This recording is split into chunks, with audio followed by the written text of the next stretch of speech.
Linda, starting tomorrow, our parents are moving in with us. I bought the house with the yard, so no complaining if you're not a fan. You might end up sleeping outside, that. On moving day, Michael, my husband, dropped the bomb about living with his parents. He also decided on this house without consulting me and left me to handle all the house hunting. It's like he sees me as a maid or something, thinking I don't have a say. So I said, fine, then I'll sleep in the yard from now on. But don't be surprised by who joins me. Why are you being so stubborn? Just do as you're told, like always. Don't worry, you won't regret it. Sleep tight, but don't choke on your own spit. Okay, those last words are on you. You'll regret this, mark my words. And with that, I started getting ready, picturing Michael's worried face. The next day, he came to the yard and immediately frowned when he saw the tent I had set up. He stopped in his tracks, looking puzzled as he approached. Linda, why are you pitching a tent? You said you'd sleep in the yard, so I'm just using my camping tent. It's spacious out here, I replied calmly, stepping out of the tent with a smile. Michael frowned even more and muttered, you'll regret this. Sleep however you like, but don't say I didn't warn you. He didn't think I actually sleep outside. You're ridiculous, you know. Even if you like camping, setting up a tent in your own yard is just embarrassing. Michael mocked with a smirk, but I stood my ground, ready for my comeback against him. My husband still had that smirk on his face, but inside I was quietly amused. Just then, my in-laws arrived. They seemed taken aback by the sight of the tent, whether they understood what was going on or not. I felt a bit relieved, hoping their presence might calm my husband down a bit. When I greeted them, they looked puzzled and asked about the tent. Linda, why is there a tent in the yard? Are you planning a camping trip? They inquired, clearly curious. Before I could respond, my husband jumped in. Oh, Linda wanted to sleep outside. She's a big fan of camping, you know, he said, smoothly lying through his teeth. I couldn't believe how composed he was while deceiving them. But my in-laws accepted it without much fuss, knowing my love for camping. Just be careful not to catch a cold, they said with concern before heading into the house. Now, go make dinner, and don't say anything unnecessary to my parents, all right? My husband resumed his usual commanding tone after the in-laws left, but I shot back, sure thing. I'll cook for 5 then. Can a housewife even count? It's just the 4 of us. You, me, and my parents. Stop being dense and start cooking. You're getting on my nerves. Grumbling, my husband made his way to the new house. Suddenly, he froze in shock as a man emerged from the tent, unzipping it slowly. The yard fell silent. My husband's face registered a mix of confusion and astonishment. He tried to speak but couldn't find the words. Sorry to intrude, the man said. Why is Jim here? What's happening? This man was my husband's boss, Jim, someone my husband couldn't underestimate. It was understandable that he was taken aback to see Jim coming out of the tent where I had slept. Could it be that Linda and Jim are having an affair? Remember what Linda said yesterday, don't regret whoever I sleep with. Is she referring to an affair? What do you mean? That's not possible. Jim just got here about 30 minutes ago. I also enjoy camping. I was simply waiting in the tent until Masayoshi woke up, my husband explained, his face draining of color as if he could hear the gravity of the situation. Our private conversation had been overheard by Jim. I had heard from Linda before, but I didn't want to believe until now that you were hiding your true nature and mistreating your wife. Jim spoke slowly and calmly, but his words carried a hint of anger towards my husband. Panic swept over my husband's face, and his body began to tremble. No, that's not it. I was just being a bit firm. It's not mistreatment or anything. Just firm, he stuttered, but it didn't seem convincing to me. There was a clear tone of malice and superiority in his words. What had Linda done to deserve this? Jim's voice grew increasingly heated, causing my husband to shake even more. The arrogance he had displayed earlier, mocking me, had vanished. He seemed like a mouse cornered by a cat, frozen in fear. I can't believe this, Michael. You do great work at the company, but to treat your wife like this, I'm frankly disappointed. I never meant to mistreat my wife. I've just been stressed lately with work not going well, and I guess I took it out on her, my husband said, sweat dripping down his face as he searched for excuses, his mind racing. Despite what Jim said earlier, my husband was highly respected at work, not just for his job performance but also for his character. If you didn't know better, you wouldn't believe he could treat his wife poorly. But both Jim and I knew the truth. all the things my husband was hiding, and Jim's visit today was connected to those secrets. Then Jim quietly mentioned a woman's name to my husband, Lily Smith. You're familiar with her, right? Yes, she works at a client I handle. Is there an issue with her? She's my wife. Immediately, my husband's eyes widened with shock and confusion, rendered speechless. His expression shifted instantly to one of surprise and fear. Jim stared at my husband with a cold gaze. Gathering his courage, my husband began to speak hesitantly. Lily is Jim's wife. But that can't be, you have different last names. Lily uses her maiden name at work. It's easier for everyone as she's referred to by the name they know. Many women at her workplace do the same. I didn't know anything, and I've made a terrible mistake. In truth, my husband was having an affair with Lily Shimamoto, unaware that she was his boss's wife. Jim had come today to address the affair. I was truly stunned when I learned about your affair, especially that the other woman was my wife. This isn't something that can be shrugged off as a misunderstanding, and regardless of who the other person is, having an affair is unacceptable, Jim stated firmly. You heard it from Linda. Hey Linda, how long have you known? Since when? I've known for several months, since around the time Michael started to withdraw after learning about my infertility, I responded.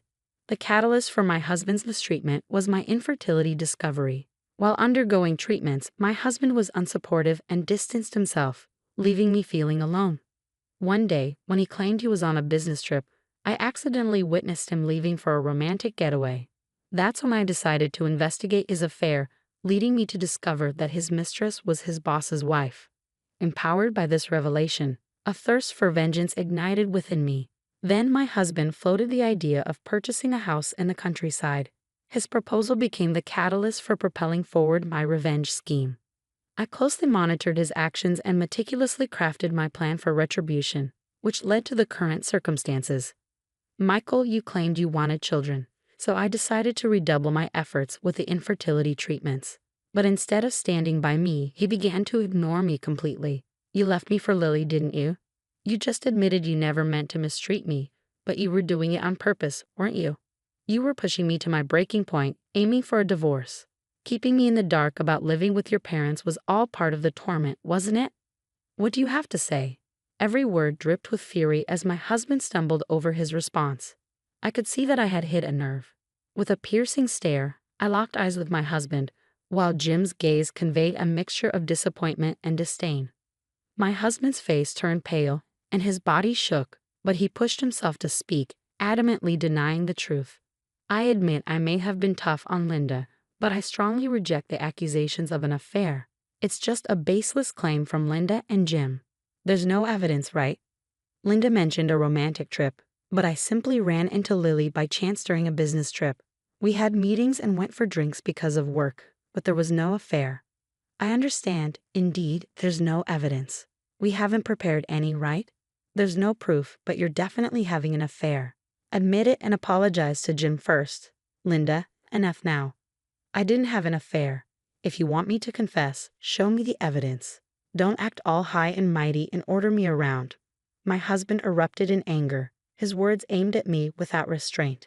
The tension in the air crackled with my husband's fiery rage, a clear sign that he felt cornered with nowhere to hide his true self. Unknowingly, he was digging his own grave. What's the matter, Michael? Why are you shouting like that? It's echoing inside the house, I remarked, bewildered by his outburst. Oh, isn't that gentleman over there JLI? I'm terribly sorry for causing a disturbance. Actually, I came today to discuss Michael's affair, Jim announced calmly. The in-laws were undoubtedly stunned by Jim's words. They stood frozen, mouths open in disbelief, as a heavy silence settled over the scene. After a tense 10 seconds, Michael's father-in-law cautiously spoke up. Is it true about the affair, Michael? I find it hard to believe Jim would joke about something like this. Can you explain so we can understand? Dad, it's not true. I'm innocent. Jim is just assuming I'm guilty without any evidence. I swear I haven't done anything like that. You can trust me. Linda, what's happening? I don't understand anything, Mother, Michael protested. I'm sorry to have startled you, but what Jim is saying is true. Michael has been having an affair, and the other woman is Jim's wife. Now, I will prove it, I stated firmly. With that, I pointed to a specific spot. Michael and the in-laws followed my gaze, but all they saw was the tent in the yard. Confusion etched their faces, but they were about to witness something shocking. "I'm so sorry," Lily apologized as she emerged from the tent. Jim hadn't arrived alone. Lily had accompanied him. Thus, the entire conversation had been overheard by Lily as well. Meeting Lily for the first time, the in-laws were startled to see an unfamiliar woman stepping out of the tent. Meanwhile, my ex-husband was profoundly shaken by the realization that his affair partner had been nearby all along. "We don't need evidence, Michael. Lily has already fully admitted to the affair." "Actually, we do have evidence, but having Lily confirm it seemed quicker. I also wanted to see your reaction, and you certainly revealed your true colors. Unknowingly, you were digging your own grave. Bringing Lily here, has she already told you everything?" Michael's question prompted Lily to nod silently. Once again, Michael's body trembled, and his face drained of color. "Father, mother, as I mentioned earlier, I have been mistreated by Michael. I wasn't even informed about this living arrangement. I had to sleep in a tent in the yard because Michael ordered it. He treated me as disposable because of my infertility and chose to have an affair with Lily. I don't understand, Michael. You told us changing our environment might improve the chance of fertility treatments. Was that all a lie? You said you would support me, right, Michael? Instead of supporting me, you were planning to abandon me." I confronted, the disappointment and anger of my in-laws finally bringing Michael to his knees, where he prostrated himself on the ground, rubbing his forehead fiercely against the earth. "I'm truly sorry. I was shocked to discover Linda's infertility. Having children was my dream, so I thought if I couldn't have children with Lily, I'd need to remarry someone else. That's when I met Lily, thinking she could fulfill my dream." Michael trembled as he desperately confessed, seeming to realize that excuses wouldn't suffice anymore. Without lifting his forehead from the ground, he continued to apologize profusely. But then his body was abruptly thrown to the ground with a dull thud under the furious gaze of his enraged father-in-law. "Linda wanted children too, didn't she? Have you ever considered her feelings? Being unable to conceive, do you think of your wife as property to be discarded when no longer needed? What do you say, Michael? Answer me." My father-in-law's usual gentleness replaced by a rage I had never seen before. Yet his face betrayed a profound sadness. It was unthinkable that his beloved son could commit such inhumane acts behind the scenes and still attempt to justify them. "I've never been a parent, but the thought of my own child doing such things would tear me apart," my father-in-law expressed with anguish as Michael lay on the ground. His mother approached with a similarly pained expression. "Michael, I'm going to divorce you and claim alimony for the mental anguish you've caused," she declared, presenting the already filled-out divorce papers. Michael, still prostrate, took them. However, in a shocking turn, he retorted, "Dad's right. A wife is just property to me, disposable when no longer needed. Clearly, it's all Linda's fault. Had I known about her infertility, I wouldn't have married her. Discovering it after marriage feels like a fraud. What alimony? You, the infertile one, should be paying. Don't you dare." My father-in-law grabbed Michael by the collar again, ready to confront him physically, but I stepped in. "Linda, why stop? Are you planning to forgive Michael?" he questioned. "No, father. I will never forgive Michael. But I won't let you harm yourself over him. He's not even worth hitting now. Please let me handle this," I calmly responded, leading my father-in-law to slowly release Michael's collar. After taking a deep breath, I pulled out a piece of paper and addressed Michael. "So everything is my fault because I'm infertile, and you're the victim, right?" Michael was left speechless as I handed him the paper, which contained results he had never anticipated. "Me, infertile? I can't produce children." It turned out the cause of infertility wasn't solely mine, but also Michael's. I had requested him to provide a sample for testing, knowing that infertility isn't always due to the woman. The results diagnosed Michael with azoospermia. While there might be a chance for recovery with treatment, it seemed challenging. I had intended to inform Michael, but he was too preoccupied with his affair to engage in a proper conversation with me. Ironically, now was the first time we truly confronted each other after so long. "I don't believe this. Is this some kind of setup by Linda? Trying to frame me? It won't work," Michael protested. "It doesn't matter if you don't believe it. You'll eventually come to understand.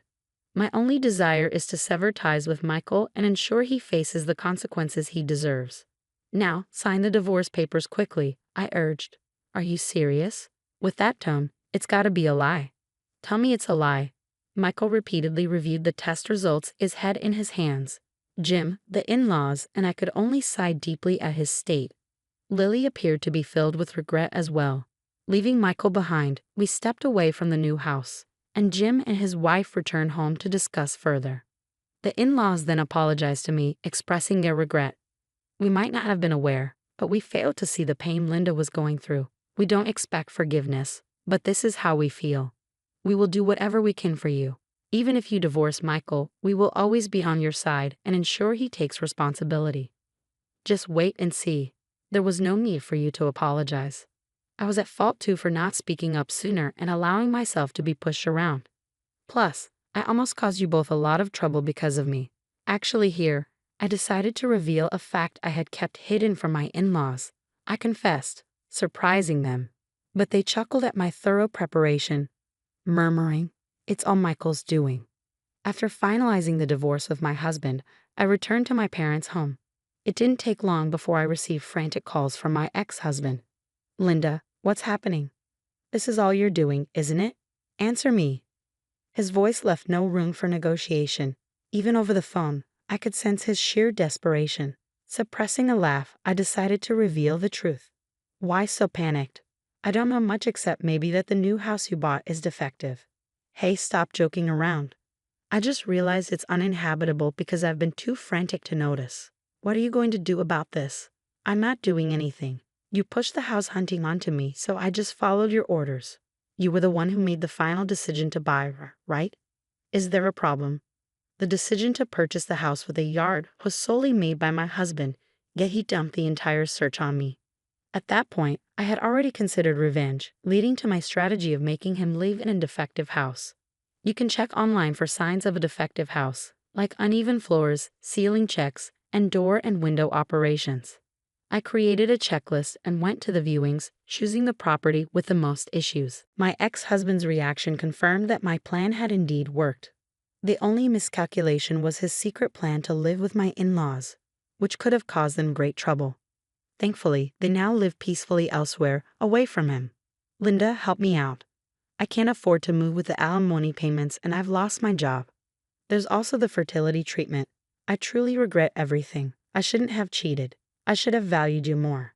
"So you only realized you were wrong after finding out you're infertile?